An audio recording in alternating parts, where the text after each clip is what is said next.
Imagine waking up one morning to find the skies darker than you've ever seen, clouds swirling like angry giants, and the air heavy with silence, as if the world itself is holding its breath. Then, a single drop of rain falls, followed by another, and another. Within hours, it's not just rain, it's a torrent, a flood pouring from the heavens as though the very sky has cracked open. Now picture the ground beneath your feet splitting apart, gushing water from hidden depths. Rivers swell, mountains tremble, and entire cities vanish beneath waves that show no mercy. There is no escape. Humanity's laughter, arrogance, and denial are drowned by the roar of a flood that spares no one. But amidst this chaos, one man stands apart. He was mocked when he hammered the first plank of wood. He was ridiculed for building a colossal ark in the middle of dry land. Neighbors sneered, calling him mad. Yet he kept working, guided by faith and a warning no one else believed. That man was Noah. Inside his ark was the last hope for life, his family, and pairs of animals from every corner of the earth. While the rest of the world ignored the signs, Noah prepared for what was to come. And when the flood finally arrived, his faith turned into salvation. This is not just a story from the past, it's a legend carried across cultures, told in the Bible, the Quran, and even ancient Mesopotamian epics. It's a story of destruction and renewal, of despair and hope, of judgment and mercy. And today, we're diving deep into it. But before we set sail on this incredible journey, make sure you subscribe to our channel, because the stories we uncover here are the kind you won't want to miss. Thousands of years ago, humanity was said to have turned away from righteousness, corrupt, violent, and unjust. In response, the Creator sent a warning through his prophet, Noah. Noah's message was simple: turn back, or face destruction. But the people laughed. They mocked him when he began building a massive wooden ark on dry land. Imagine the scene, a giant ship rising out of the dust, while everyone else ridiculed him. And then, the skies broke. Rain poured endlessly. The earth burst with water. Rivers swelled into oceans. The great flood had begun. Inside the ark, Noah gathered his family and pairs of animals, every species, from the smallest insect to the tallest beast. The ark was their only refuge as waves towered over mountains and the rest of humanity was swept away. For days and nights, water covered the earth. Then finally, the storm calmed. The ark came to rest, some traditions say on Mount Ararat, others say on Mount Judy. From there, life began again. The rainbow in the sky became the eternal sign of mercy, a promise that such a flood would never destroy the world again. This story appears across cultures, the Bible, the Quran, and even the Epic of Gilgamesh.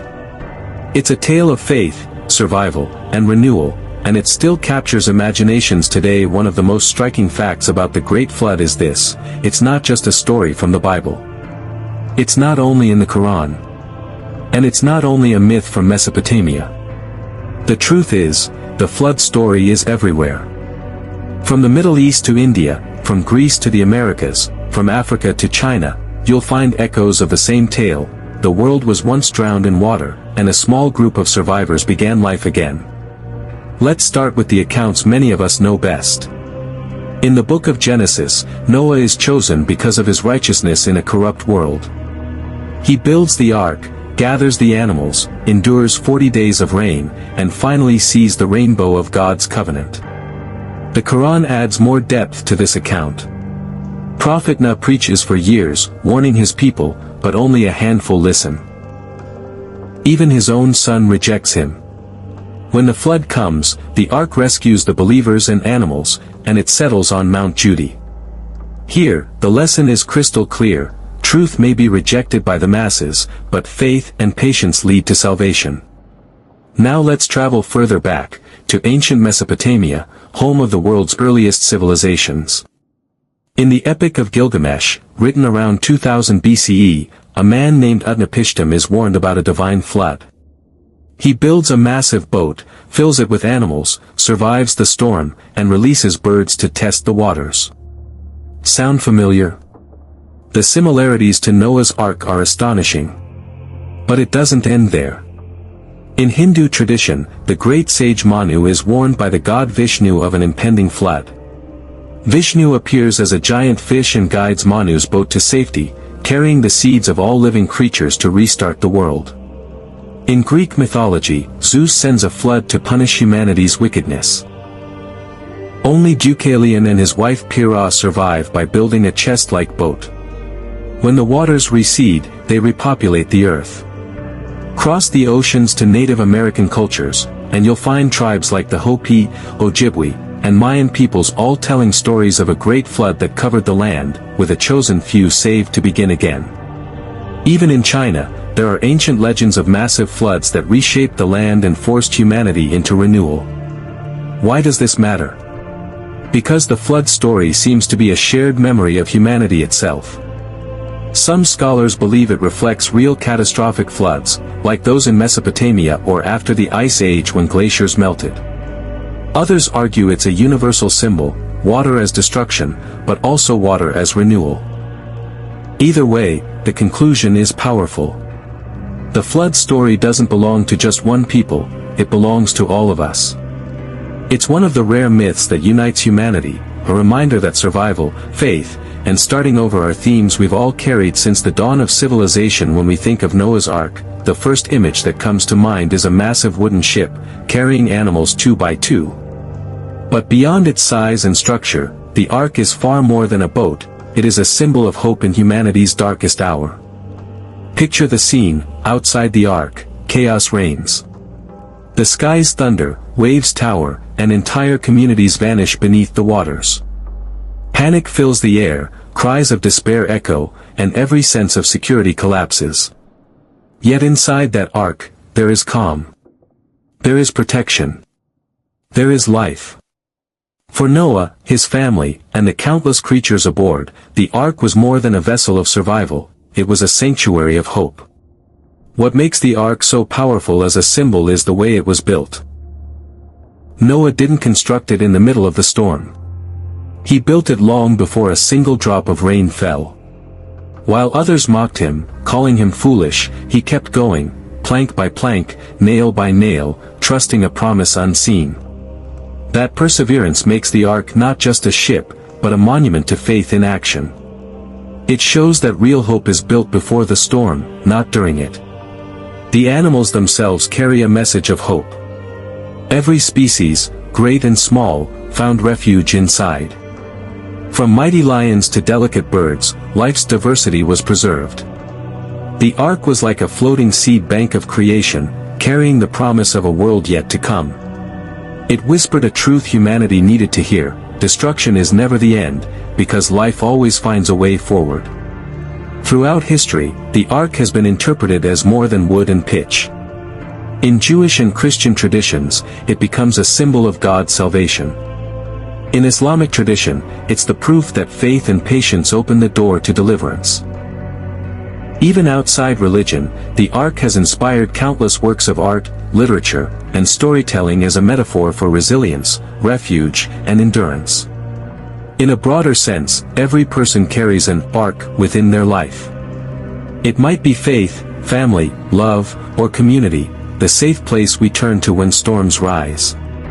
Just as Noah entered his ark for survival, we enter ours when the world feels overwhelming. The Ark reminds us that no matter how dark it gets outside, hope floats inside. And think about the journey: the Ark didn't erase the storm. It carried its passengers through the storm. That's an important lesson. Hope doesn't mean life will be free from trials. It means there is always a way to endure them. So when we look at Noah's Ark, we're not just seeing ancient wood on ancient waters. We're seeing a timeless symbol, a reminder that when the storms of life rage, there is always a place of refuge, a reason to hold on, and a promise that tomorrow will come. At first glance, the Great Flood is a story of destruction.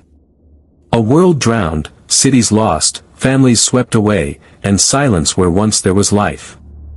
But if you look closer, you'll see that hidden within that destruction is something even more powerful: renewal. Before the flood, the world was described as corrupt, violent, and unjust. People had turned away from righteousness, choosing arrogance and cruelty over truth and compassion. The flood, then, was not simply punishment, it was a reset. It was a cleansing of a broken world, an opportunity to begin again on a fresh foundation. This theme of renewal is universal. In many cultures, water is seen as both destroyer and healer. In Christianity, baptism reflects this same idea. Going under the water symbolizes death to the old life, and rising again represents rebirth into a new one. In Hindu tradition, sacred rivers like the Ganges are believed to wash away impurity and grant spiritual renewal. The flood itself becomes a global metaphor. Yes, water can destroy, but it also purifies, cleanses, and makes space for new life. When Noah and his family stepped out of the ark, they weren't just survivors, they were pioneers. Every breath they took was the first breath of a renewed humanity. Every step they made was the first step on a cleansed earth. The animals they released carried the seeds of a world restored.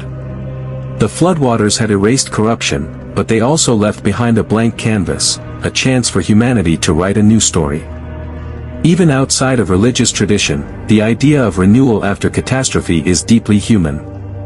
Natural disasters, wars, and personal tragedies can feel like floods in our lives. They sweep away what we once knew, leaving us broken, uncertain, and afraid. Yet, time and again, people rise from the ruins to rebuild. Entire civilizations have fallen, only to be reborn. Entire lives have been shattered, only to find new meaning and purpose. The flood teaches us that endings are not the final word. Just as a forest fire clears the land for new growth, the waters of the Great Flood cleared space for a new humanity. Renewal doesn't come without loss, but it always carries hope. There's also a deeper spiritual lesson here. Sometimes in life, we carry corruption, burdens, or pain that needs to be washed away. The flood reminds us that letting go, though painful, often makes way for new beginnings. What feels like destruction in the moment may actually be the path to something better. So while the Great Flood is remembered as a catastrophe, it is equally remembered as a rebirth. A world was lost, yes, but a new world was born. And that cycle of destruction and renewal is one that humanity continues to experience, in history, in culture, and in our own lives. The Great Flood is more than a tale of rain, water, and a wooden ark. It's a story loaded with moral lessons. Lessons that were true thousands of years ago, and still ring with relevance today. At its heart, the story contrasts two paths, the way of the many, and the way of the few. The many lived in corruption, violence, and arrogance. They ignored warnings, laughed at Noah's persistence, and mocked the very idea of accountability. The few, Noah and those who believed, chose faith, patience, and obedience. The result is clear. The path of righteousness led to survival, while the path of arrogance led to destruction. Noah's example is a lesson in courage. Imagine standing alone against an entire society. Imagine being laughed at day after day, while you hammer away on a massive ark no one believes in. Yet he kept building. His strength shows us that true conviction means holding on, even when the whole world stands against you. There's also a lesson in preparation. Noah didn't wait until the first drop of rain to act. He built the ark long before the skies darkened. That's wisdom. In our own lives, storms are inevitable, financial crises, personal struggles, even global challenges. Those who prepare with foresight, discipline, and patience stand a far greater chance of weathering the storm. Another lesson is about listening. The people of Noah's time were given warning after warning. They had time, they had chances, but they chose denial. How many times in life do we ignore the signs, the small warnings that things are going wrong, until it's too late? The flood reminds us that arrogance and neglect carry consequences. The story also teaches us about accountability. Actions matter. Societies built on greed, injustice, and corruption eventually collapse under their own weight. This isn't just a spiritual principle, it's a historical truth. Time and again, civilizations that ignored justice and morality crumbled, while those that upheld fairness and order thrived.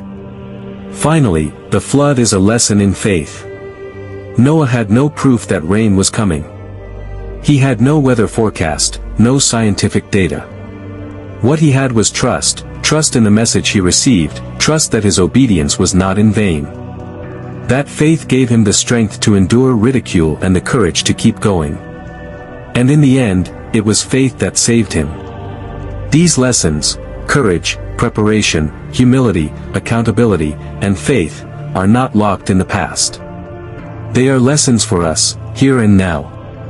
Whether you're facing personal storms, societal challenges, or global crises, the moral truths of Noah's story still apply.